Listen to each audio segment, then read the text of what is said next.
Oke, balik lagi ke video gue, dan di video kali ini gue akan cerita tentang alat ajaib yang berwarna ungu ini. Oke, selamat datang di channel Vince and Gadget. Nama gue Vincent dan Alhamdulillah Gadget. Jadi udah tau lah nama channelnya Vince and Gadget. Kita langsung topiknya. Benda ungu ini adalah apa? Benda ungu ini adalah penyelamat yang bisa membuat gue kembali menggunakan mic PodMic ini dari Rode. Tapi intinya ini adalah dynamic mic booster yang bisa membantu memperkuat sinyal untuk mic-mic yang dynamic. Ada yang kondenser juga ada yang dynamic. Kebetulan ini yang khusus untuk dynamic. Inti videonya sih itu aja ya. Cuman ini gue coba ceritain dari sisi detailsnya. Siapa tahu kasus gue sama dengan kasus lo. Oke, kita mulai. Jadi awalnya gue itu kan memang sempat berencana untuk syuting menggunakan mic yang kayak gini aja deh. Nggak mau pakai yang lavalier. Lavalier kan bisa colok ke kamera. Memang sebetulnya lebih simpel ya. Suaranya udah langsung bagus.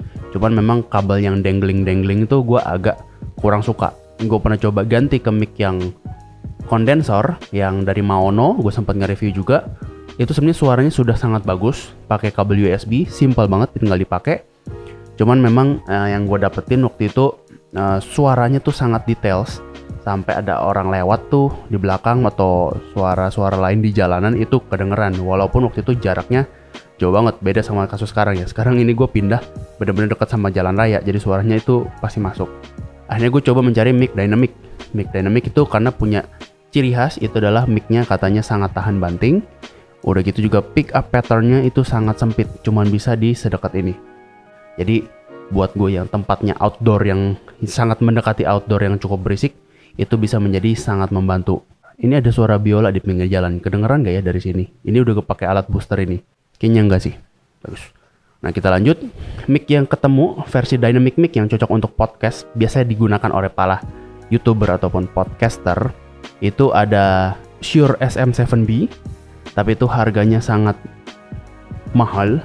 SM7B 7. Nah, harganya juga kalau nggak salah di 6-7 jutaan untuk satu mic-nya.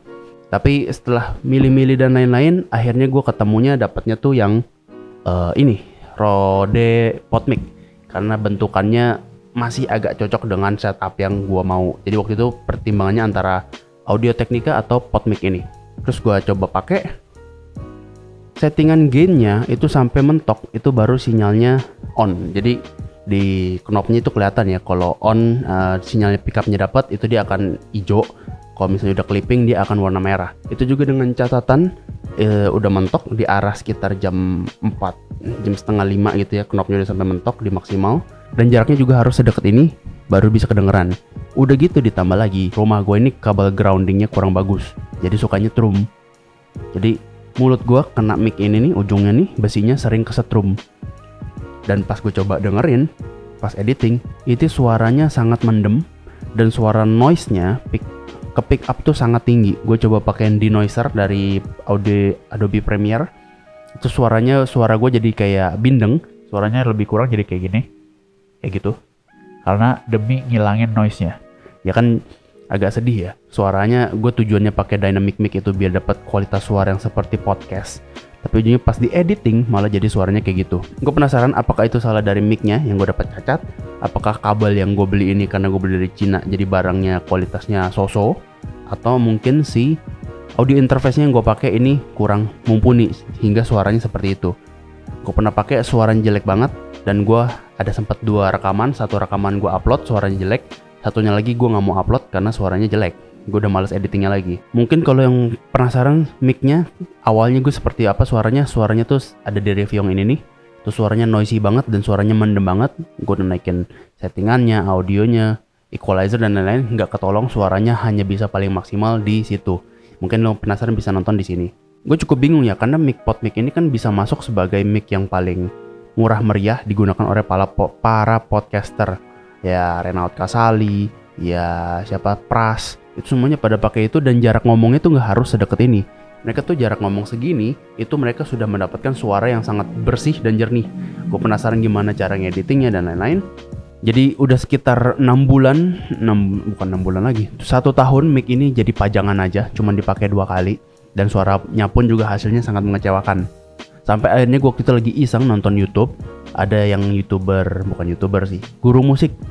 YouTube-nya lumayan terkenal sih. Itu dia pakai Shure SM7B, dia lagi nge-react kakek-kakek nyanyi kalau nggak salah. Terus gue liatin waktu dia nge-react, SM7B-nya tuh di colokannya tuh ada merah-merah dan dia dipakein strap. Tuh gue penasaran apaan, karena gue udah curiga, gue langsung searching, tulis aja mic booster di internet, langsung ketemulah akhirnya alat ini. Alat ini ya mungkin nama kerennya mic booster, tapi kalau brand-brandnya yang bikin itu ada Cloudlifter, ada Clark. Terus kalau buat Indonesia ada yang buat lokal, ada namanya Om Tekno sama namanya John Doyle. Bentuknya persis seperti ini, cuman beda warna-warnanya aja. Dan untuk kualitasnya, gue nggak tahu yang punya Om Tekno. Yang gue beli adalah versi John Doyle karena memang gue ngejar budget ya. Harganya itu yang Om Tekno harganya Fat Amp itu harganya di 499. Kalau ini gue punya yang John Doyle harganya di 385.000. Ada warna hitam, warna ungu, warna oranye, warna biru, warna merah, kalau nggak salah ya. Cara pakainya gampang banget, tinggal langsung colok, langsung di mic-nya. Begitu belakangnya pakai XLR-nya, kabel, konekin seperti biasa. Terus dinyalain phantom power-nya. Jadi kalau yang belum tahu dynamic sama kondensor bedanya apa? Kalau dynamic biasanya tanpa phantom power sudah bisa aktif untuk dipakai. Tapi kalau misalnya kondensor wajib pakai phantom power 48 volt itu baru bisa aktif. Nah, alat ini kalau mau dipakai di dynamic wajib aktifin phantom power-nya. Jadi audio interface ataupun mixer dan lain-lain itu wajib nyalain phantom power ataupun wajib punya phantom power di device-nya untuk bisa mengaktifkan si alat kecil ini. Dan ini gue sekarang sudah settingannya. Tadi kan gue bisa bilang ya di awal tuh mentok. Sekarang settingannya cuma di arah jam 2 siang.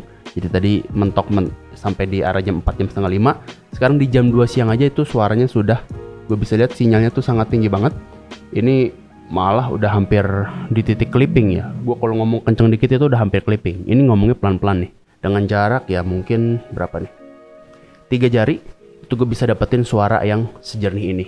Nah, dengan ketahunya alat ini gue jadi tahu kenapa podcaster lain yang pakai PodMic bisa dengan jarak jauh bisa ngomong tetap jernih.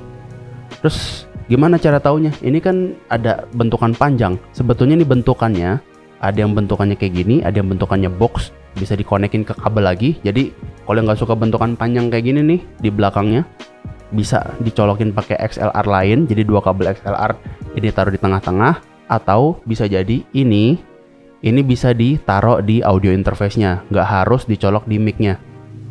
Jadi si XLR langsung colok ke mic, terus pas mau masuk ke audio interface baru dicolokin si mic boosternya ini, dynamic mic boosternya ini. Itu fungsinya sama aja, jadi mau dibolak-balik itu sama aja fungsinya. Ya, ini coba tes dynamic-nya dengan pakai phantom power, apakah dia berubah jadi condenser mic yang terlalu sensitif atau tetap menjadi dynamic. Ini sekarang gue ngomong di depan mic-nya, persis di depan mic-nya ini jarak 3 jari. Gue ke samping kanannya, tes 1, 2, 3. Gue ngeliat sih sinyalnya udah mulai turun ya, dari ini di minus 6 sampai minus 3. Sekarang gue geser, ini ada di minus 18, minus 20. Gue ke atasnya lagi, ini masih ada di minus 18, minus 20. Ke kanan lagi, ini di minus 12, minus 12, minus 18. Jadi dengan jarak sedekat ini nih, berapa nih? 4 jari ke kanan, di samping, gue coba ngomong, masih di minus 18. Di bawah, coba. Di bawah, gue ngomong masih di bawah gue ngomong masih minus 18, minus 20. Ke sampingnya minus 18, ke belakangnya minus 24. Baru gue masuk.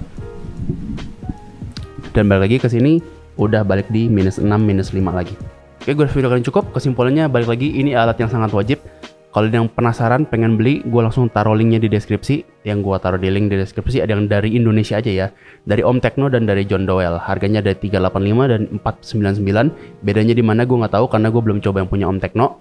Tapi menurut gue, buat gue sendiri, yang versi John Doyle ini sudah sangat cukup.